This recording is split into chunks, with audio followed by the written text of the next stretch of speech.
Hey guys, it's Victor here. This has come to fruition because I was inspired by a friend of mine that shared a story on social media.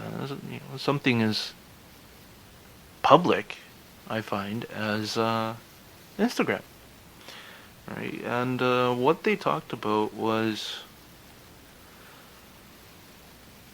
how to manage disappointment, how to manage or self regulate emotions because it's such an important thing, along with like learning how to file your taxes and how to negotiate, right? These are all life skills, and they're difficult. They're not easy to learn, right? Like, for example, I guess to give a scenario,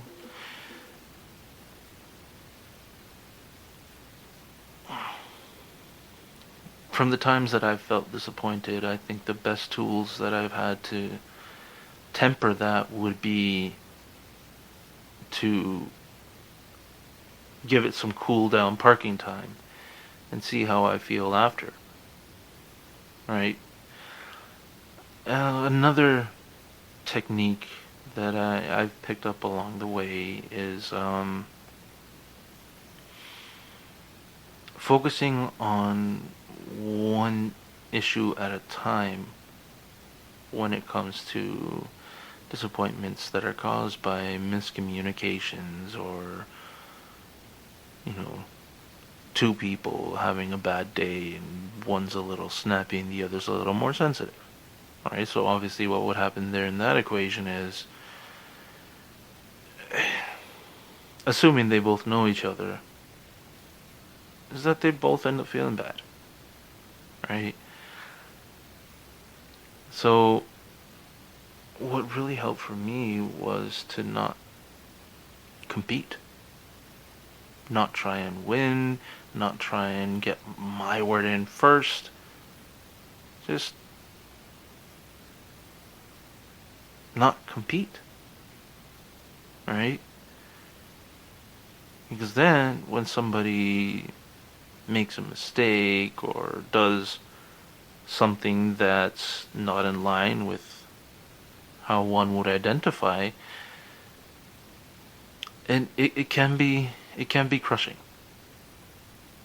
especially when it's somebody that's close. So that I would kind of understand. I'm not like a total robot either. But yeah, I think the simplest way to put it is just to put the brakes on the feelings and slow them down and really ask questions, right, of yourself and of the other person. Because sometimes clarification can really help avoid the pitfalls of disappointment, as well as the after effects and the residuals and this and this and that from any kind of instance that, if one weren't, stressed, tired, uh, going through COVID fatigue, cabin fever, or just generally frustrated, um, to all of you out there, I would say just please don't give up. Don't give up on your calling. Don't give up on your dreams. And don't give up listening to your heart. Because in my experience, that's where things start to go sour, and the wrong questions are asked. The why doesn't focus on the specific event that triggered the feeling. The pitfall happens when the why gets associated with everything, with a person's entire character, right? And that's a mighty leap of a conclusion to jump to. So, yeah, sometimes it's better to just cool oneself down and really park it so that one can observe instead of perceive. I don't know, that's just my thoughts on that. I really feel like it's just down to practicing traits that one desires. Right? Like if I want to be calm, I'm not going to practice being a spastic. If I want to be calm, then I'll practice not internalizing stuff. Talking about it calmly the moment I feel any ways about it. Because there is a way to politely address somebody when because not everybody's gonna be having a good day every day, where they're in sync, on point, can read between the lines. Like nobody's perfect either, right? I don't expect anybody to do that for me, because that's a tall task, right? Any hoodles. Yeah, just checking in now that I can just waffle. Wanted to say hi and say that so far the blog group I've joined it's doing alright. It's doing well. Alright. I have just been chosen as partner for the company. So now, I don't know, whatever business I contribute with, I could even eventually start doing my calling of real community work, or just the community work that I want to do, right? And building community cohesion through what I call therapeutic sport. It's completely eliminating the elitist competitive culture.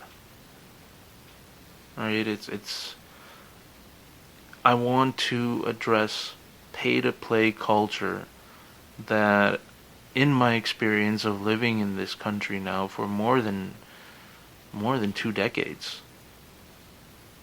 right? The elitism of pay to play has harmed football, soccer, whatever you want to call it. Right? And that's what I want to address. I want to make this available to anybody. Anybody.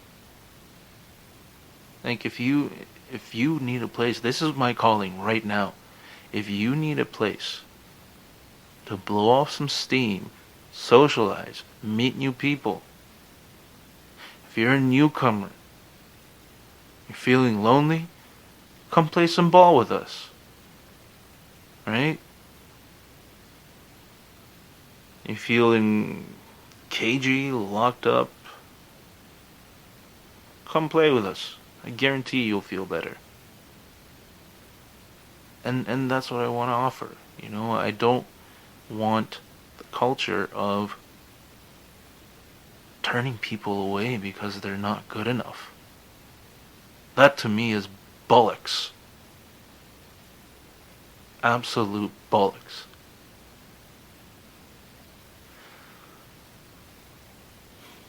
Because that means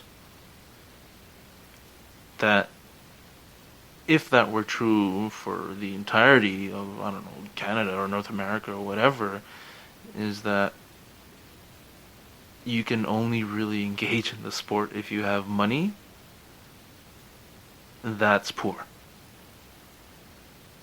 And I believe a certain Mr. Zlatan Ibrahimovic also said that in North America, in his experience playing in the MLS, soccer wasn't for the people. It was not blue collar. It was white collar.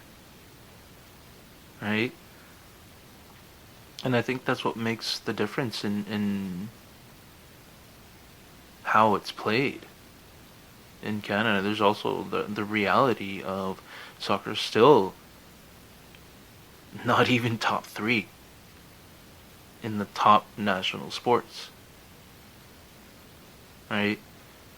I mean, thank goodness we have Canadians that I'm so proud of doing well in their careers, really showing Canadian talent.